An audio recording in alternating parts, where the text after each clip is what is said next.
Bu dünyada huzur aramak ahmaklıktır. Niyeymiş? Çünkü bu dünya öyle bir yer değil. Salam, vaxtınız xeyir olsun. Fizika deyim, İnkişaf Dinamikası test toplusundan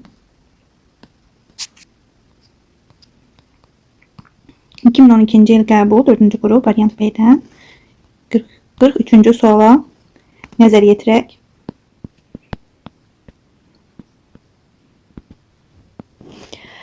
İnduktivliyi 4 mH və aktiv müqaməti 0.6 ohm olan sarğac daxili müqaməti 0.1 ohm olan sabit cərəyan mənbəyinə qoşulmuşdur. Sarğacdakı maqnit sahəsinin enerjisi 18 mJ olarsa, mənbənin elektrik hərəkət qüvvəsini hesablayın.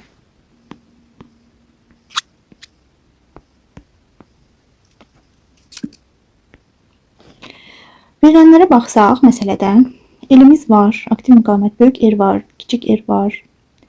Aha, sabit cərəyan mənbəyinə qoşulub. Bu konstant bir maqnit var və bizdən epsilonu istəyir. Onda biz belə yaza bilərik ki, maqnit sahəsinin enerjisini Vm bərabərdir L I kvadratı böl 2-dən hesablayıb i-ni tapaq. I nəyə bərabərdir? 2 Vm bölünsün L kök altında.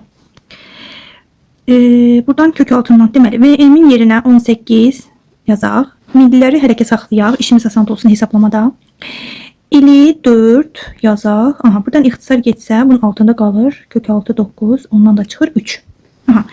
Kənarda qeyd edək. I bərabərdir 3 amper. Aha. Sonra biz bunu silək. Silək.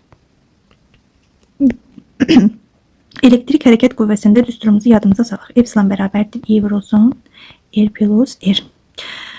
Buradan artıq hər birinin dəyərləri var. 3 vurulsun. Böyük R-imiz 0.6 plus 0.1. Bura edir 0.7. Epsilon bərabərdir 2.1 volt gərginlik.